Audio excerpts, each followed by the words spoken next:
Whoa. Well, we were beginning to speak about I was beginning to ask you a question around the matter of unmediated awareness of what you're speaking about. And we were making use of the tools that give you glimpses relative to these realities within the cosmic domain. And I was right before we dropped off, I wanted to ask you a question, given that you also worked in mental hospitals, and apart from, say, making use of substances, or even yogis or spiritual practitioners of different kinds, you can also manipulate the body mind to have this type of phenomena without using substances, because what you were alluding to also is that you're triggering chemistry, the somas in the body, even the hormonal system. There's all sorts of ways that you can manipulate this mechanism to have this type of phenomenon, and become aware of the levels of existence.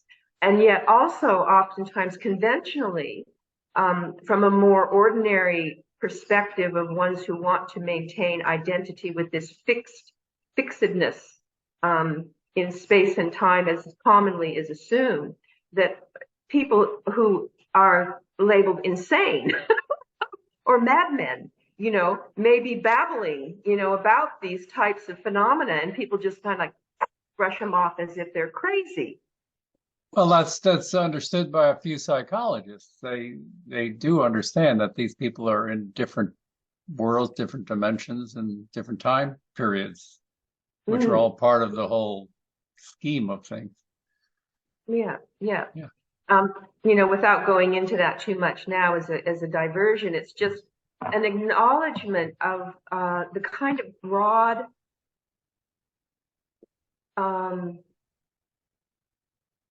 knowledge and feeling awareness that it takes to actually have a real feeling picture of the wholeness, and how it doesn't serve to be so narrow relative to the fixedness of things, because they are not fixed.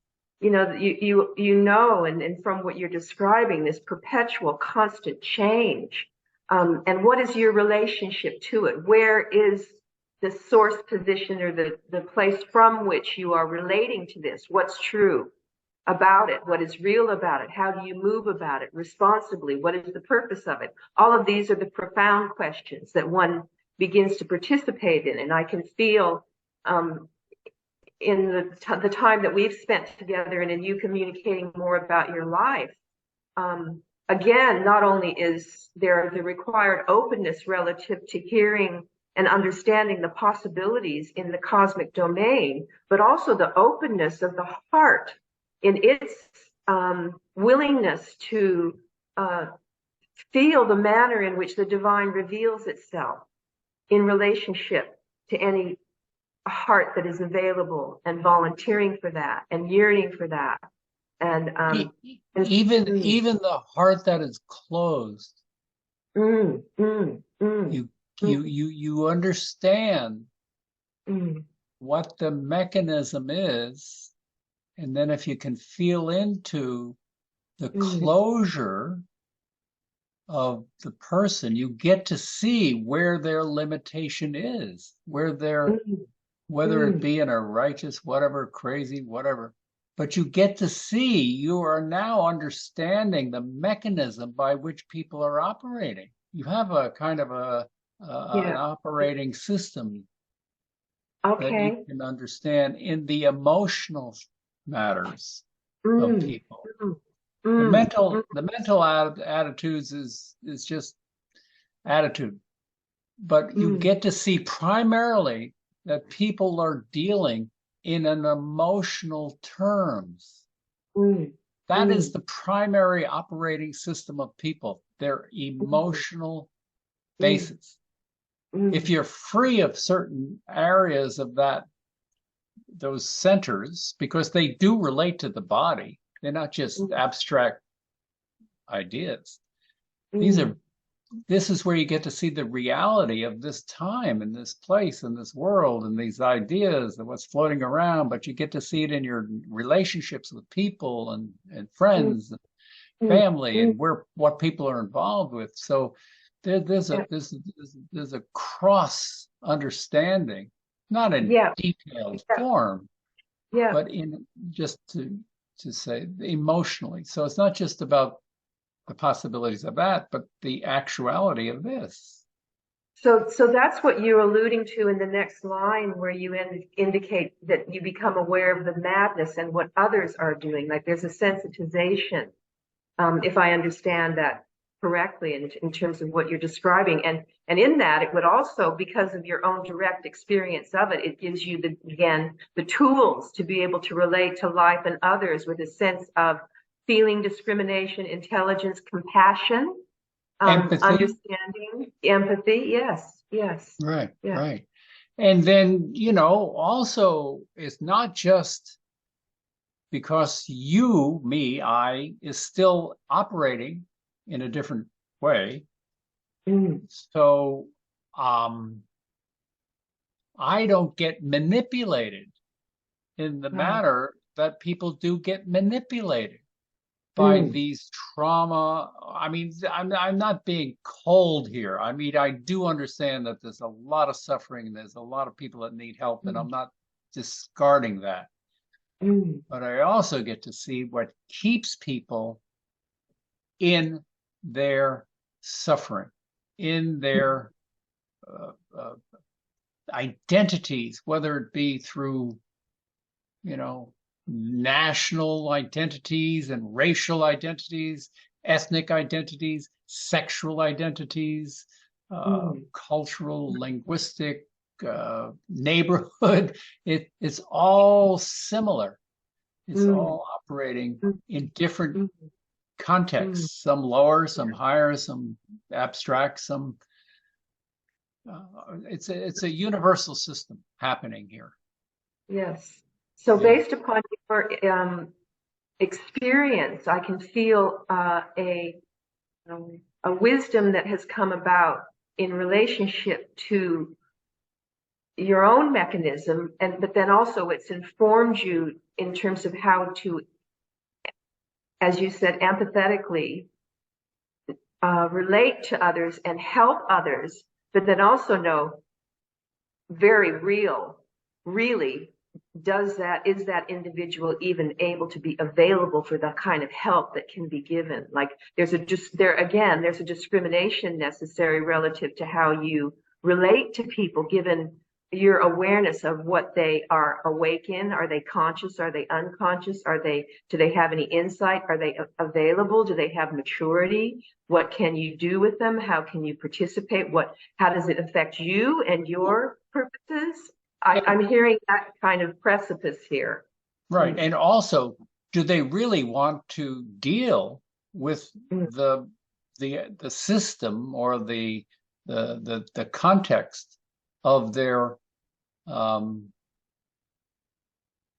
uh, difficulty?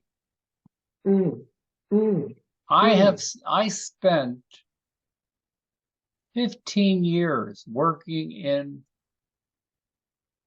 very violent street-oriented gangs in in an ethnic culture that was mm, very dangerous and very violent.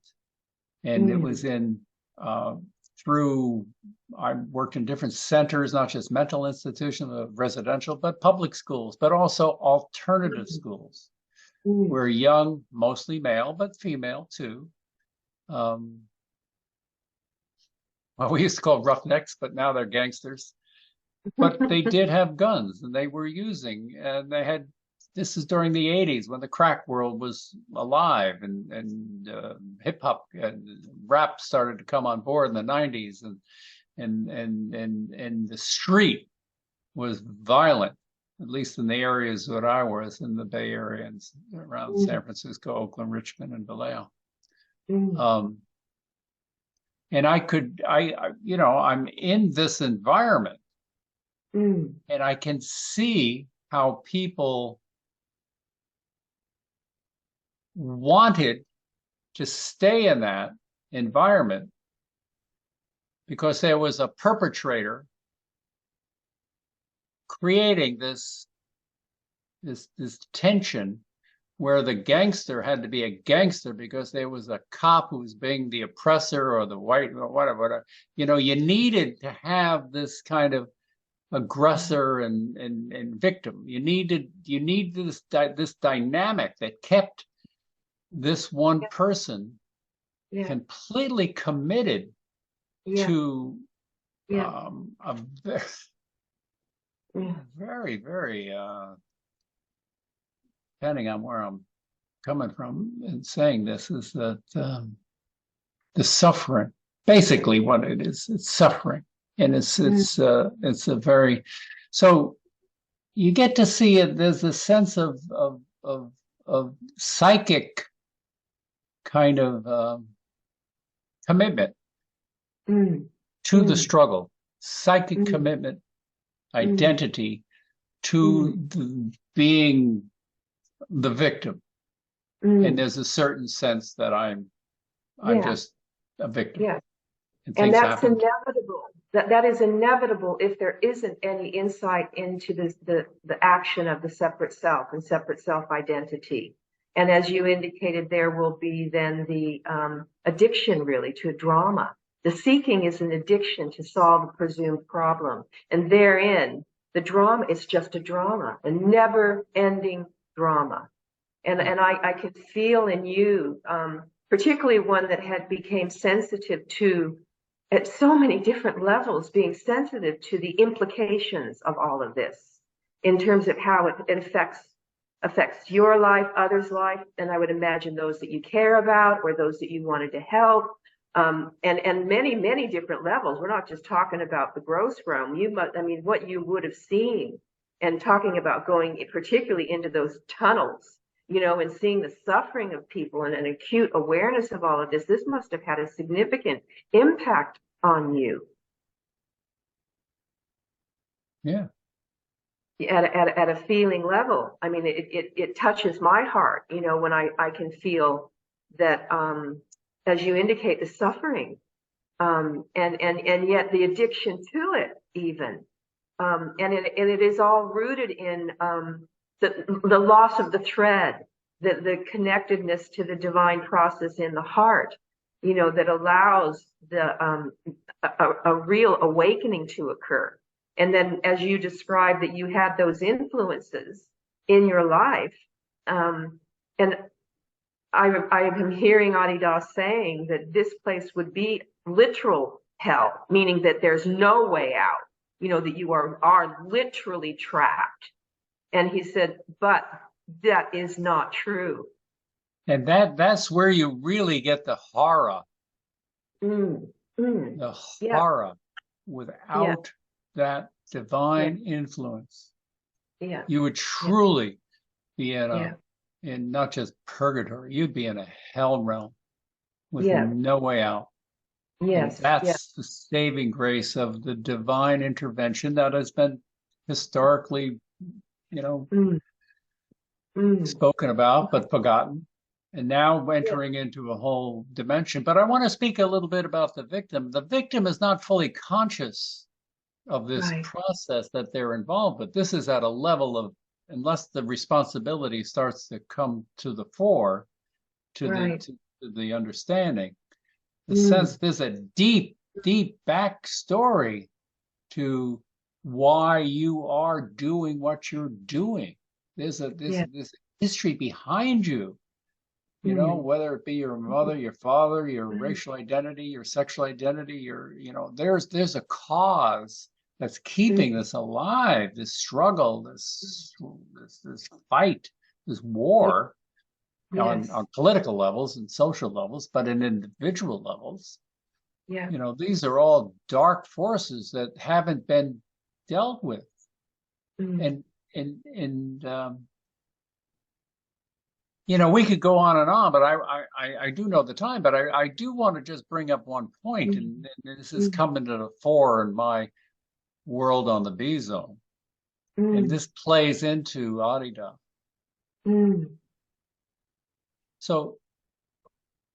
So many people have such visceral, I mean, intense fear, but dislike and even anger uh, towards Arida. And when I ask, well, one, since it's an emotional matter, getting into any kind of reasoning or dialogue, it's almost like the Republicans and the Democrats. You never get to any kind of sense of let's have a discussion here because it's just this. Well, that same dynamic is operating within the sphere of Adida and Adidam because it's so intensely embedded in an emotional matter that doesn't even get to a discussion, doesn't get to. So when I ask, well, I understand what you're saying. You don't even get to a discussion. There's this emotional reaction that is keeping people in their fear or distaste or distrust or the story that was told to them by somebody who was injured. And I can think of many different situations, but there's a story that happened back then that is being kept alive, but not fully understood what happened, but it's kind of been told and hearsay, and they said, and he did this and he did that, and I'm speaking about Arida. So to break into this kind of emotional, reactive, and fearful, and this, I mean, they would like to wipe Arida off the face of any sane conversation because he's already been cloaked in a madman's costume. And they may have a story from whenever back then. So what I'm saying is that the dark forces and the unconsciousness operates in many different ways, in many different. So when I hear these kinds of things, it's no different than me having to go down and deep into my belly and deal with these same forces. These are the same forces showing themselves out in the world with a perpetrator, whether it be this person or that person. So you get to see the real kind of thick, kind of emotional and mental and psychic forces, not just individually but collectively, that will keep all this hatred and struggle and fighting, and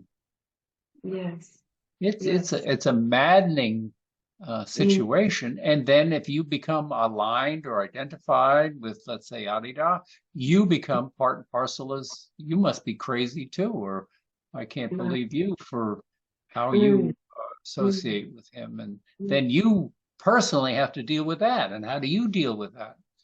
You know, so this is a very kind of interactive, simultaneous. You can't get out of it. You're in it, so you got to deal with it. And how you deal with it is really the test of integration, as he says. You know, how do you responsibility? And I've come up with a kind of coined my own word amusingly: responsive ability. You know, to the divine, to love itself, to light itself, that will illuminate this hell that we create by this dynamic that you're describing. And if one truly wants to be free it requires that responsive ability, the responsibility to go through what is necessary to release the victim consciousness. And what you describe in your own life, and so many different contexts in which that was reflected to you. And as you said, the degree to which you were conscious of it or not, and what you could identify as an apparent objective other, it is the divine reality, the source condition within which all of this is arising. And it can be different. You can be liberated. You don't have to be trapped.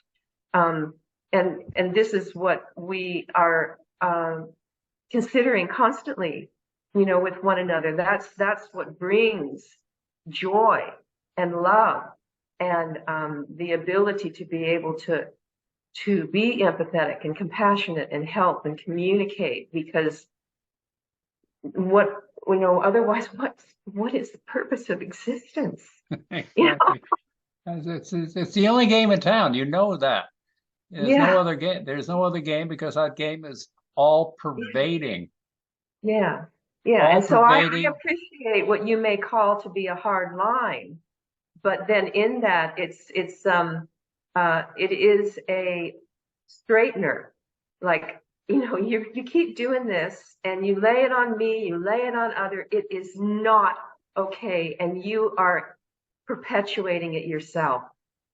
Well, I think Adidas said it very early in the early days. It says, if you don't have any anger, you're going to be completely overtaken by the world.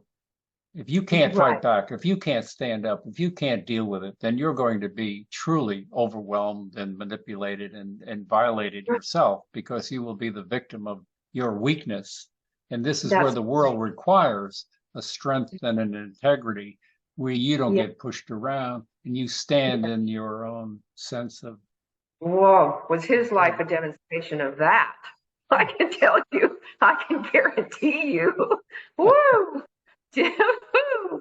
And he was punched and kicked all over the place, as strong as whatever people may presume about him. Boy, whoa! And to bring this full circle, I want to read something to you that is really interesting, given the psychophysics of things. Okay, the mystery of the nature of how conditions arise, and this just happened to come into my sphere. And of course, I hope I can find it easily. Here.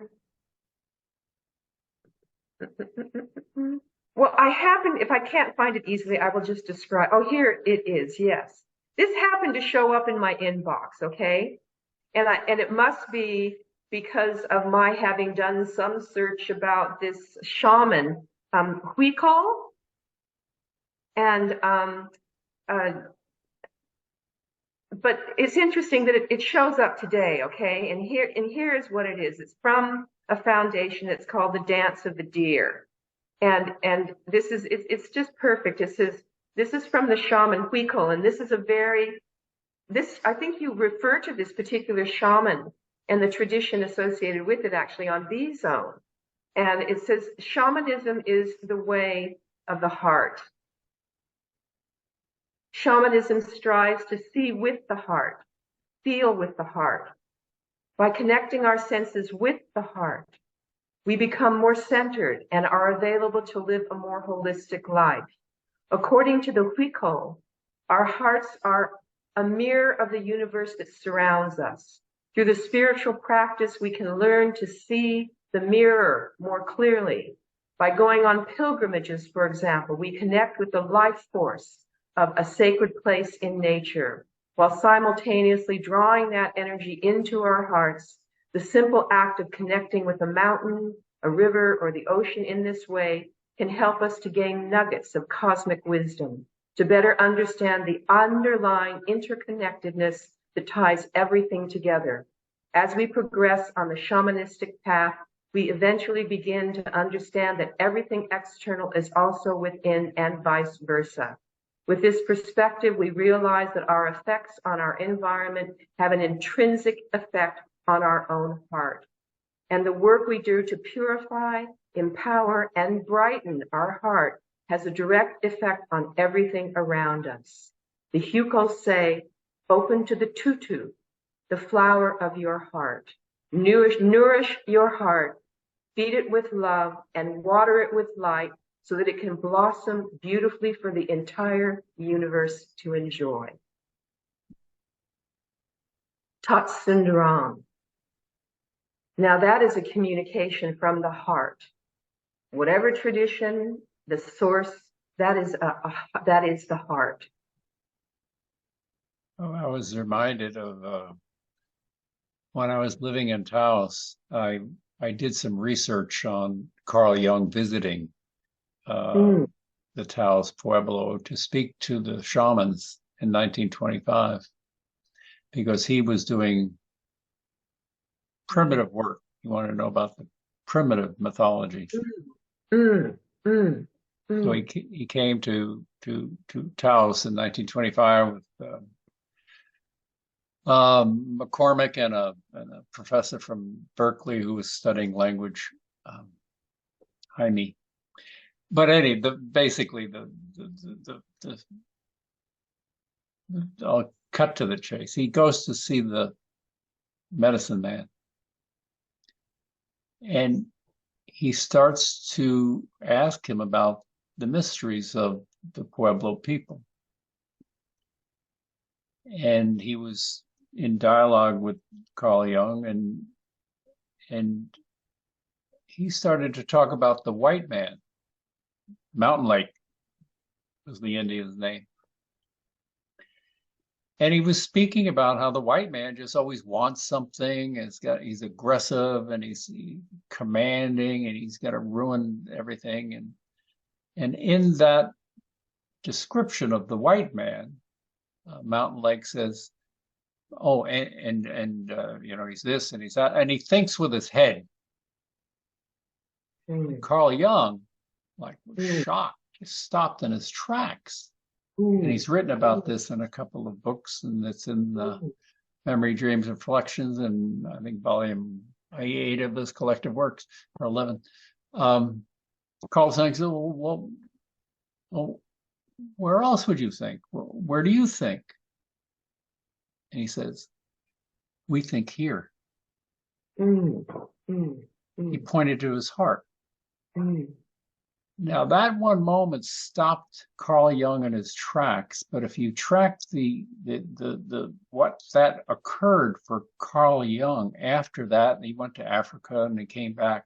But that was a transformative moment that Carl Jung was awakened to a whole nother level on which one can enter into dialogue, relationship, the world, the people, the understanding of the deeper parts of the human psyche, and the heart is the shaman. The heart is the center of the world, not just your world, the world. The way of the heart, as Adida's revelation is, and he's that does not depend upon experience. It is the context, the very self, the context. There is no opposite, there is no other.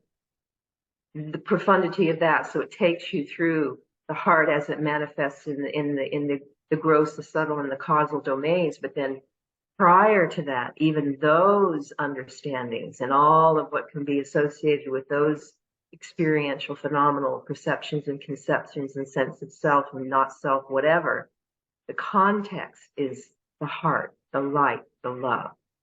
And this is where the male and the female principles come alive, because the heart is associated with the feeling, the heart is associated with the mother, the heart is associated with compassion, and consciousness is associated with the man. And the relationship between those two are the full context. It's not just one or the other. So this is the real embodiment of yes. And even then, beyond the unity of the apparent two, there's no difference. The recognition is the non-difference of unqualified light. He, And he, she is me. yes, yeah, yeah, yeah. Mm. So Well, to I think, respect and to take joy in where the heart manifests also in the apparent differences is a recognition. See my sign. Feel where the bright is being magnified through the heart as it manifests in the genuine nature, the integrity of the heart of any being. Ah, that's nectar, and to evoke that in one another. And that takes an open heart to listen and to feel and to see. and then it's reciprocal. Then it generates that. Then you Yeah, can build on that yeah, yeah, yeah, sense of love and connection and possibilities that you can embody and yeah, build and yeah, create, yeah. at least more than what we've got going on Yeah. And so it's in the not the world. tweaking of the mechanisms and the infinite possibilities within it through whatever means. It's the yielding into. Mm, yeah. Mhm. Thank you Well, again, Ed.